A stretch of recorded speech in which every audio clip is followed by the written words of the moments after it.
In previous videos regarding the coronavirus, I talked about it in terms of its spread being a pandemic. I talked about its potential origins, and I also got into some of the virus's biochemistry. But in this video, let's talk about some of the pharmacology involved in protecting your health. Specifically, let's talk about the role of vitamin D.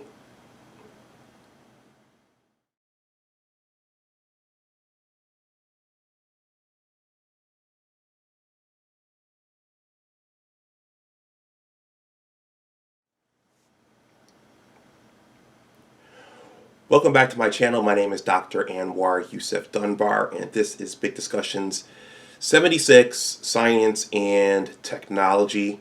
First of all, please like this video, please share it, and please subscribe to my channel. Well, as you can see, I am back in my place here in Northern Virginia, and I'm speaking in my usual voice. The previous one or two videos were actually shot on Buffalo's east side in my mother's kitchen, and those videos were shot late at night.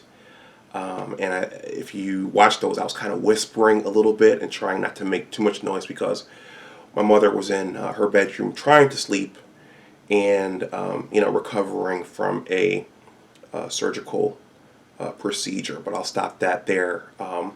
So every time I go home, I pick up things from my mother, and some things I was taught already that I had to be retaught, and some things that I just wasn't taught before.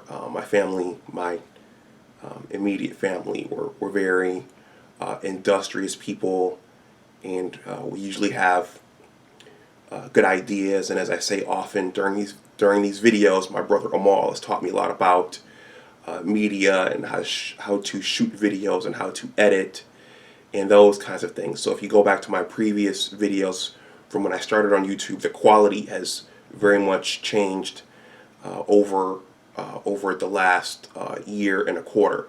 But before I go on, I just want to say that I'm not a medical professional. I have a research background. I have a PhD in pharmacology, but I am not a medical professional. So I am not. I'm making a suggestion in this video, and I'm not giving specific medical advice, though it may seem like I am. So I want to talk about, just quickly, some of the pharmacology of the coronavirus / COVID-19, and potentially a very easy thing you could do to protect yourself from the virus in terms of, or should I say, aside from wearing face masks when you go outside, and also the social distancing and staying 6 feet away from people in the supermarket and just when you're outside. So when I was at home, or should I say before I left, my mother, my dear sweet mother, made a suggestion. She said, you should take vitamin D. You need to take more vitamin D. And actually, my mother did send me back here to DC after the Christmas holiday with a bottle of vitamin D, vitamin D3, 1,000 units. And I am pretty bad, unless it's immediately after an operation where you have to take pain medication. I'm bad at taking vitamins every day. But now, with this thing going on, I do have an increased urgency for taking vitamins, in this case, vitamin D3. And I think that my levels over the last 2 years were low, and my primary care physician actually prescribed some vitamin D from the pharmacy, which he wanted me to take once a week. But now I'm trying to pop these things daily. So as I thought about what I was going to say about vitamin D and vitamins in general, something came back to me when I was about an hour or so ago, and it might have been from one of my professors at Johnson C. Smith University on the undergraduate level. And this professor gave a very simple definition of a vitamin, which is that vitamins are cofactors which allow our bodies, and specifically our enzymes, to do their jobs more effectively. So vitamins, while they can be synthesized in a lab and mass produced in a lab at a pharmaceutical company or a chemical company, they are naturally occurring molecules that help our bodies perform their functions better. So I'm going to read this definition really quickly off of Wikipedia, which many people don't trust, but I think that this is pretty much generally understood, so I don't think there's any harm to it this time. Let's see. So a vitamin, and this is just a textbook definition of a vitamin. So a vitamin is an organic molecule or a related set of molecules that is an essential micronutrient which an organism needs in small quantities for the proper functioning of its metabolism. So that's a vitamin. So now let's focus in on vitamin D. So vitamin D is a group of fat-soluble corticosteroids responsible for increasing intestinal absorption of calcium. And for those of you unfamiliar with cell biology and even pharmacology and toxicology, calcium is a very, very important ion for numerous cellular processes throughout your body and multiple organs. So the regulation of calcium is very, very important. So it's responsible for increasing intestinal absorption of calcium, magnesium, phosphate, and multiple other biological effects. In humans, the most important compounds in this group are vitamin D3, also known as cholecalciferol, and vitamin D2, ergocalciferol. So I'm going to scroll down here. You can find this online. Again, this is Wikipedia.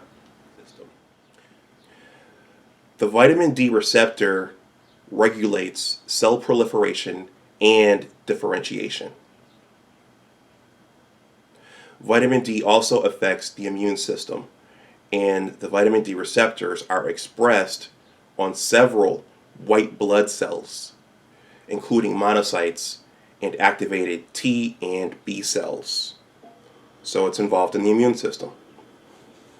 In vitro, vitamin D increases expression of the tyrosine hydroxylase gene in the adrenal medullary cells and affects the synthesis of neurotrophic factors, nitric oxide synthase, and glutathione. So, in general, vitamin D functions to activate the innate and dampen the adaptive immune systems. Deficiency has been linked to increased risk or severity of viral infections, including HIV. Low levels of vitamin D appear to be a risk factor for tuberculosis. And historically, it was used as a treatment. Supplementation slightly decreases the risk of acute respiratory tract infections and exacerbation of asthma. Evidence is lacking on whether it does so in children under 5 years of age. No clinical trials have been done to assess its effect on preventing other infections such as malaria. So in terms of cell biology, remember that pretty much every cell in our body, the membrane, there are receptors and channels on the membranes of most of the cells in our body. And it turns out that the active, in terms of the biology of vitamin D, the active vitamin D metabolite calcitriol mediates its biological effects by binding to the vitamin D receptor, which is principally located in the nuclei of target cells. So there are proteins, there are receptors on the outside of the cell, and there are also receptors in the nucleus, and there are also receptors in the cytosol of the cell. So this vitamin D receptor is located on the nucleus. So that's my video on vitamin D. Again, this is something you can do to boost your immune system, or make your immune system stronger against foreign invaders and infections. In this case, the coronavirus.